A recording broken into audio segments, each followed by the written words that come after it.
I never expected a simple letter to shake my world. When I opened the envelope, the words hit me like a punch: "You are the sole heir to the property of your late grandfather, Samuel Hayes." My grandfather's land, the place where I'd spent every summer chasing fireflies and learning how to fish by the creek, was now mine. My heart swelled with pride and nostalgia. I remember the summers so vividly. Grandpa would say, "This land is more than dirt and trees. It's our story, our roots." I could still hear his voice as if he were right beside me. The old oak tree where we carved our initials, the hidden trail we called Grandpa's secret path, all pieces of my childhood and family legacy. This land wasn't just property, it was the heartbeat of my family. After the initial shock, excitement took over. I imagined fixing the old cabin, planting a garden, maybe even moving out here for good. It felt like coming home. So, when I finally drove down the winding dirt road to the property, my anticipation was high. But what I saw stopped me cold. Bright orange fencing sliced through the fields, and heavy construction equipment sat idle near the tree line. It looked like a battlefield, not the peaceful haven I remembered. "Hey!" I called out, stepping toward a man in a hard hat who was surveying the land. He turned slowly, eyes narrowing. "You lost, lady?" "I'm not lost. This is my grandfather's property. I just inherited it," I said, trying to keep my voice steady. He laughed, a cold sound. "Not anymore. The developer got the green light last month. You're way too late." "What developer?" "There's no way they can just take it without my permission." He shrugged. "Look, ma'am, I'm just following orders. The permits are all legit. You should have checked sooner." His words stabbed me. I felt my throat tighten, and the familiar ache of betrayal spread through me. How could they do this without even telling me? The place I loved, the place that held my family's memories, was slipping away. I looked around helplessly. The fencing felt like a cage, locking away everything I held dear. Back at the car, I dialed my lawyer. "I don't know what's going on, but they're developing the land. I just found out." The voice on the other end was calm but serious. "We'll look into it, but be prepared, these cases can get messy." I hung up and sank into the seat, overwhelmed. Part of me wanted to scream, another part just wanted to cry. But deep down, a spark lit inside me, a stubborn refusal to let go without a fight. I whispered to myself, "This land is mine. And I'm not giving up."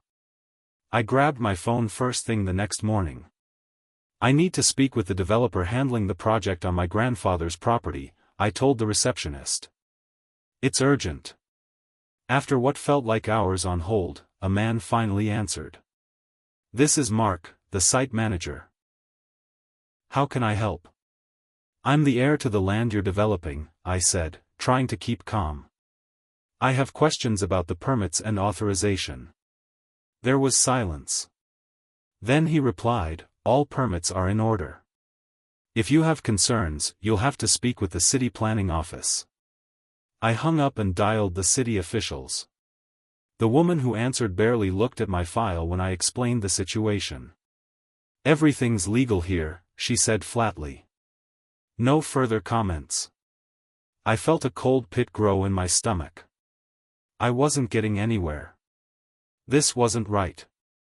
Later that day, I decided to visit the nearest neighbor, an older man named Mr. Thompson. I hoped he could shed some light. "I'm sorry to bring trouble," I started cautiously. "But have you noticed anything strange with the land lately?" He narrowed his eyes, his voice low. "Powerful folks have had their eyes on that land for years. Backroom deals, shady paperwork, it's all been whispered about." "Do you think they're trying to take it from me?" I asked, my voice barely above a whisper. "More than likely," he said. "They don't like anyone standing in their way." I left feeling a mix of fear and anger swirling inside me. How could this happen without my knowledge? How many others had been silenced? That night, I sat at my laptop, combing through online property records. My eyes scanned deed documents, permit applications, and old maps. But the information was all over the place: conflicting dates, missing signatures, forged stamps. I leaned back and whispered, "This isn't just a mistake. It's a setup." My hands trembled, but my resolve hardened. I might not be ready for this battle, I told myself, but I'm going to fight. For my family. For our land. Even if I had to stand alone. I started getting letters almost immediately, official-looking but dripping with threats. One said, "Cease all attempts to access the property, or legal action will follow." Another warned that trespassing would be prosecuted. I felt the walls closing in. "Have you thought about backing down?" my sister asked, her voice tight with worry. "No," I said firmly. "This land belongs to us. I'm not walking away." But the harassment wasn't just words. One afternoon, when I tried to drive down the old road, a group of workers blocked my path. "You can't come through here," a burly man said, arms crossed. "I have every right to be here," I replied, swallowing my fear. They stared, but eventually let me pass. My hands shook as I pulled onto the property. That night, I sat alone, feeling small against the powerful forces aligned against me. But every photo I took of the fencing, every recording of the workers' threats, every note in my journal reminded me why I couldn't quit. Mom called. "Please be careful. We don't want to lose you." "I know," I said, voice steady. "But giving up isn't an option. Not now." I'm not going to lie, I was scared. Scared of what they might do, scared of failing. But my love for this land, for my family's history, fueled something deeper. I whispered to myself, "You're stronger than this. Keep fighting." And so I kept going, even when it felt like I was alone against the world. I spent hours in the cramped local archives, flipping through dusty ledgers and faded documents. The smell of old paper filled the air as I searched for any clue that could explain what was happening to my family's land. My fingers trembled as I traced the edges of contracts and deeds, hoping to find something, anything, that could help. That's when I noticed it: signatures that didn't match my grandfather's handwriting. Pages where official stamps looked suspiciously crooked. Permits that were never properly filed. My heart sank. Forged? I whispered aloud, disbelief washing over me. How deep did this go? I felt betrayed, not just by faceless developers but by a system that let this happen. Determined to understand more, I sought out Mr. Whitman, the oldest man in town and a local historian known for his sharp memory. "Land disputes are nothing new here," he told me, eyes clouded but voice steady.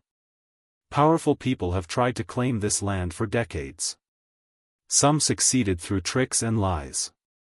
But folks like your grandfather fought back." His words struck a chord deep inside me. If he could stand against them, maybe I could too. I left his house with a renewed sense of purpose. The weight on my shoulders felt heavier, but so did my determination. "This isn't just about property," I said to myself. "It's about justice. About honoring my family's legacy. No matter what it took, I would get to the bottom of this, and fight to reclaim what's rightfully mine." I was beginning to feel the weight of this fight crush me when Sarah, a family friend, called one evening. "I think I know someone who can help," she said, her voice full of quiet confidence. A few days later, I met with Daniel, a lawyer who listened patiently as I poured out the chaos around my grandfather's land. "This isn't simple," Daniel said, flipping through the papers I'd collected. "Developers with money and connections don't back down easily. You're looking at a long, exhausting legal battle." I swallowed hard. "I'm ready," I said, though inside my heart fluttered with doubt. He nodded. "We'll start by filing for an injunction to stop any further development while we investigate. It's the first step." After the meeting, I felt a flicker of hope, but also fear. Could I really stand against such power?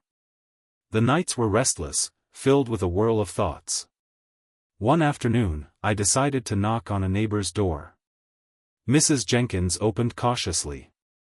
"I want you to know, I'm on your side," she whispered. "But folks around here are scared. They don't want trouble." Her words echoed the same hesitation I'd seen in others.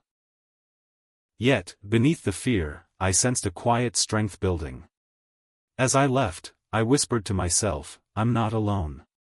That night, reviewing my notes and photos, I realized the fight was bigger than just me, it was for everyone who'd been silenced. I felt a newfound determination. The first glimmers of community support shone through the darkness. I told Daniel, "We'll win this, not just for me, but for all of us." I first heard about Marcus Reed from my lawyer. "He's the developer behind the project," Daniel said. "Rich, connected, and ruthless. Also, the HOA president, Linda Harper, is no friend either." One afternoon, I sat in a small hearing room, watching as Linda smoothly swayed the council members. She smiled sweetly but cut sharp deals behind closed doors. I overheard whispers about delayed hearings, lost paperwork, and officials who suddenly forgot meetings. Daniel sighed. "We keep running into roadblocks. Documents disappear, rulings get postponed. It's frustrating." I clenched my fists. Are they buying their way out of this? "Looks like it," Daniel admitted. The weight crushed me. I sat alone in my apartment one night, the silence deafening. Doubts crept in. Am I fighting a losing battle? Maybe this is bigger than me. Just then, my phone buzzed. It was Sarah. "Don't let them win," she said firmly. "Remember why you started. Your family. The community. We need you." Her words lit a spark. I wiped my tears away and whispered, "I can't give up." The next morning, I walked into Daniel's office with renewed resolve. Let's keep pushing. For my grandfather. For all of us. The fight was far from over, but I knew I had to stand strong, no matter how powerful they seemed. I got the call late one evening. A voice I barely recognized whispered, "If you want proof, meet me at the old diner tomorrow." Alone. My heart pounded as I nodded, though no one was there to see. The next day, I sat across from a man who slid a folder across the table. "These came from inside Reed's office," he said quietly. "Forgeries. Survey papers. Meeting minutes. All fake." My hands trembled as I opened the folder. There it was, a property survey with my grandfather's signature, clearly forged. And minutes from HOA meetings where decisions were made without proper votes. I swallowed hard, a mix of relief and fear crashing over me. "If this gets out, they'll come after me," I said. "Then use it wisely. Get the community behind you. Truth is your shield." That night, I made the hardest decision yet, I'd call a public meeting. If people stayed silent, we'd lose. But if they spoke up, we might just have a chance. When the day came, nervous faces filled the small hall. I laid out the evidence, voice steady but heart racing. "Look at this," I said. "This is why they're trying to steal our land." Whispers grew louder. Some eyes filled with tears, others with anger. Fear was still there, but now mixed with hope. I knew the path ahead wouldn't be easy. But in that moment, surrounded by my community, the truth had begun to set us free. The day of the community meeting arrived, and my stomach churned as I stepped into the crowded hall. Faces I recognized from around town stared at me, some curious, others skeptical. The air was thick with tension. I cleared my throat. "Thank you all for coming," I began, my voice steady despite the nervous flutter inside. "I'm here to share the truth about what's happening to our land. This property, once belonging to my grandfather, is being stolen through lies and forged documents. From the corner, Marcus Reed sat smugly, flanked by Linda Harper, the HOA president. Their cold eyes pinned me, trying to unnerve me. I laid the evidence on the table: forged surveys, fake meeting minutes, manipulated permits. These papers show a web of deceit designed to take away what rightfully belongs to us. A man from the crowd spoke up, voice trembling. "I've lived here 40 years. They pressured me to sell. Threatened me when I refused." Others nodded, sharing murmurs of similar stories. The weight of their voices gave me strength. Linda sneered, stepping forward. "This is a witch hunt. Baseless accusations by someone out of her depth." Marcus added, "This fight will cost you more than you can bear. Walk away now." I looked at them, heart pounding but unwavering. "I'm not afraid. We're not afraid." The room erupted in supportive applause. Lawyers stood beside me, presenting the evidence to officials. After hours, a judge granted a temporary halt to the development, pending further investigation. Relief washed over me, mingled with exhaustion. Fear hadn't disappeared, but courage and hope now lit the path ahead. That day, I realized our voices, united, could challenge even the most powerful. The courtroom was silent as the judge's words echoed in my ears: "The claims made by the defendants are hereby declared fraudulent. Development on the contested property must cease immediately." Relief crashed over me in waves. I felt tears welling up. "We did it," I whispered, voice trembling. Across the room, I caught sight of Marcus Reed, face pale, eyes darting nervously. Linda Harper looked defeated as whispers spread: legal penalties awaited them, and public disgrace would follow. After the hearing, neighbors gathered outside, clapping me on the back, sharing smiles that said, "We won." I struggled to find words. "Thank you," I told them, overwhelmed by gratitude. "This victory is ours, all of ours." Driving home, I reflected on the journey, the late nights, the fear, the moments I wanted to give up but didn't. I was stronger now, shaped by the fight. At the local diner, the community toasted with warm coffee and laughter. Stories of the land, once silenced, blossomed again. The heritage was safe. I whispered softly, "For Grandpa. For us all." Justice wasn't just served that day, it was earned. And with it came hope that no one else would suffer in silence. The moment the court ruled in my favor, I knew the real work was just beginning. The land, our land, was safe, but years of neglect and damage from the halted development meant we had a long road ahead. "Where do we start?" my sister asked as we walked the property together. I smiled, squeezing her hand. "By planting new roots." Days turned into weeks. I cleared debris, repaired fences, and planted trees where bulldozers had torn up the earth. Neighbors stopped by, offering tools, advice, even meals. Mrs. Jenkins handed me a photo album. "These are from your grandfather's days," she said softly. "Thought you might want them." I flipped through images of family picnics and celebrations, feeling connected to a past I vowed to honor. One evening, as I sat under the stars, I realized how much this fight had changed me. The pain of betrayal lingered, but so did a quiet acceptance and hope. I found myself laughing with neighbors who once feared speaking out. Bonds forged in struggle now blossomed into genuine friendship. "I'm thinking of writing about all this," I told Daniel during a visit. "Sharing the journey, the fight, the loss, the hope." He nodded. "Your story could help so many who feel powerless." As I looked out over the healing land, I whispered, "This is more than restoration. It's a new beginning." And for the first time in a long while, I felt peace. I walked the length of the property one cool morning, the soft crunch of leaves beneath my boots the only sound. The land stretched out before me, quiet, reclaimed, alive again. I ran my hand over the rough bark of an oak tree, the same one my grandfather once showed me, and felt a deep connection to everything that had happened.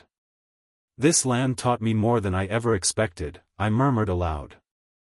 I thought about the battles, the fear, the doubt, the exhaustion.